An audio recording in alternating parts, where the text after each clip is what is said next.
মসজিদের ইমামও সুদ খায়, মুয়াজ্জিনও খায়, খাদেমও খায়, মুসল্লিরাও খায়। আর যারা টাকা দিচ্ছে ওটা সুদের পোকা। কথা কন না কেন? হ্যাঁ, দুনিয়ার জিন্দেগির শেষ আছে, আখিরাতের জিন্দেগির কোনো শেষ নাই। দুনিয়ার জিন্দেগি শেষ আছে না? শেষ আছে। আখিরাতের জিন্দেগির কোনো শেষ নাই। উদাহরণ দেই, দুনিয়ার জিন্দেগি আজ আছে কাল নেই। ছোট্ট ছোট্ট বাচ্চারা, আমাদের কলিজার টুকরা সন্তানেরা 2-4 জন এক জায়গায় হলেই তারা খেলা শুরু করে দেয়। 2টা ভাগে ভাগ হয়ে যায়। একজন ওই দিকে এক গ্রুপ, আর এক গ্রুপ হলো এই দিকে। ভাড়া খোরা আছে না নাই? ছোট ছোট ভাড়া খোরা আমার ভাইয়েরা রান্না বান্না ইট গুঁড়া করে হলুদ বানায়। কথা কয় না? ইটের গুঁড়া এগুলো আবার তরকারি বানায়। ওরে পানার ডেরা চুকি চুকি করে কাটে, বালু দেয়, চাউল, এগুলো চাউল বানায়। কথা কন না কেন? সুন্দর করে মোটা করে বালু দিয়ে ঘর বানায়। ঘর বানায় ওর গ্রুপকে দাওয়াত দেওয়ার জন্য যায়। ওরা আবার এই গ্রুপকে দাওয়াত দেয়। এই গ্রুপ ওই গ্রুপে গেল, বাস এভাবে ওদের যে পাত্র আছে পাত্রগুলো দিল, ওরা নিয়ে মিশে কথা মিশে কথা বাস খাওয়া হয়ে গেল।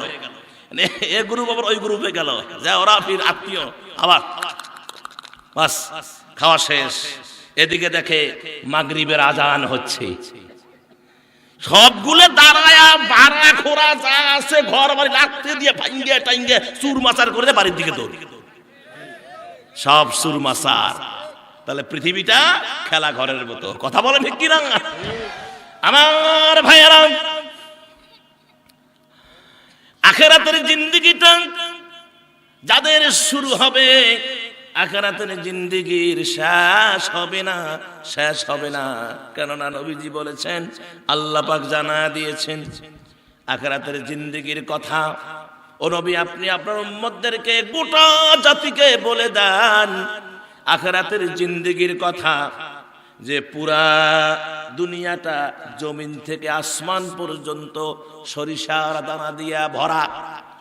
জমিন থেকে আসমান পর্যন্ত গোটা পৃথিবী, শুধু আপনার এই কি বলে এটা লালমনিহাট না, গোটা পৃথিবী সরষে দিয়া কি ভরা।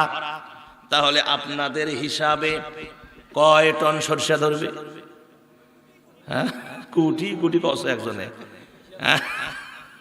এই হিসাব পৃথিবীর কেউ দিতে পারে না, নবীরাও পারে নাই, ফেরেশতারাও জানে না। এই হিসাব কার কাছে? আল্লাহর কাছে। সুবহানাল্লাহ।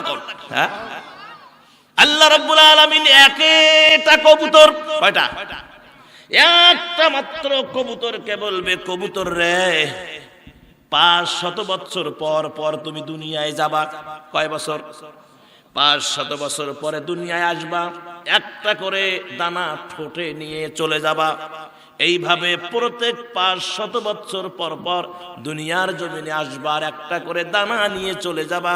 ও পৃথিবীর মানুষেরা শোনো, একদিন এই দুনিয়ার গোডাউন সরিষা ভরপুর গোডাউন একদম ফাঁকা হয়ে যাবে। কি যাবে না? একদিন একদিন ফাঁকা হবে, কিন্তু আল্লাহর আখিরাতের জিন্দেগি শেষ হবে না। সুবহানাল্লাহ। আখিরাতের জিন্দেগি কি শেষ হবে না? আমার প্রিয় ভাইয়েরা, আল্লাহ পাক বলেছে, যারা ঈমান আনতে চায়, ঈমান বলে দাবি করো, তোমাদেরকে আখিরাতের প্রতি বিশ্বাস স্থাপন করতে হবে। কেননা সেই দিনটি হবে বিভীষিকাময়। সেই দিনটা কি হবে? বিভীষিকাময় দিন হবে। এই দিন মা তার সন্তানকে পরিচয় দিবে না, সন্তান তার মাকে পরিচয় দিবে না। এই পৃথিবীটা হজবরলা হয়ে যাবে, আসমান ভেঙে জমিনে পড়বে।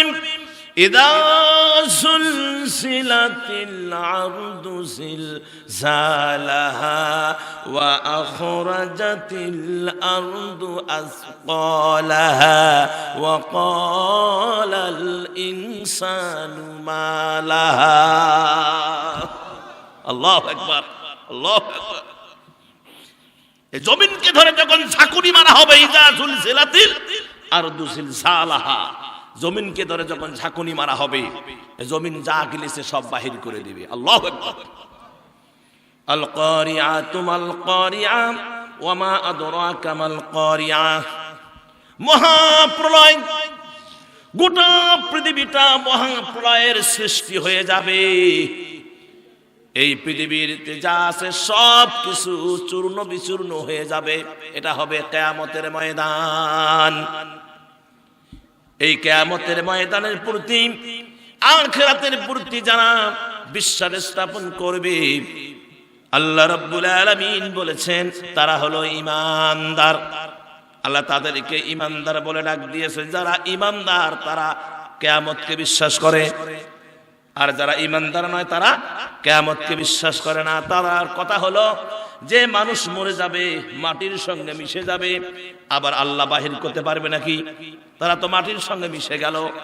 আহাম্মক জানে না মিনহা খলাকনাকুম ওয়া ফিহা নুঈদুকুম ওয়া মিনহা নুখরিজুকুম তারাতান উখরা। এই জমিনের নির্যাস থেকে তোমাদেরকে সৃষ্টি করা হয়েছে, জমিনে মিশিয়ে দেওয়া হবে, আবার এই জমিন থেকে তোমাকে বাহির করা হবে। কথা বলেন, যেদিন বাহির হবা সেই দিনটি হলো কিয়ামতের দিন, ইয়াউমুল কিয়ামত, কিয়ামতের দিন।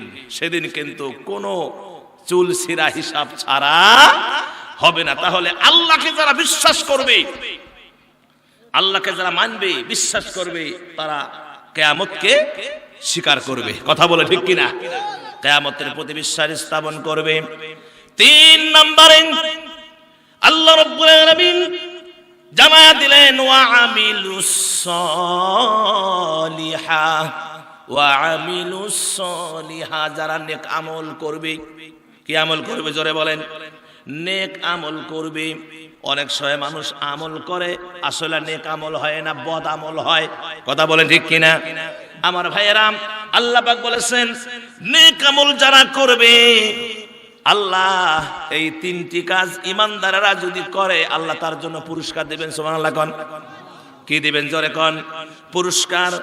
ফালাহুম আজরুহুম ইনদা রাব্বিহিম, তাদের রবের পক্ষ থেকে রয়েছে তাদের জন্য পুরস্কার। ওয়ালা খাউফুন আলাইহিম ওয়ালা হুম ইয়াহজানুন, তাদের কোনো ভয় নাই আর তারা চিন্তাগ্রস্ত হবে না। আপনি যদি বাসে চড়েন আর যদি টিকিট কাটা থাকে তাহলে কি কর? ভয় আছে? টিকিট চেকার দিয়ে এসে বলে ticket ticket ticket ticket ticket, pocket থেকে টিকিট বের করে দেয়, চেকার দেখে ধন্যবাদ বসেন। আর যদি টিকিট ছাড়া যান তাহলে খবর আছে না নাই?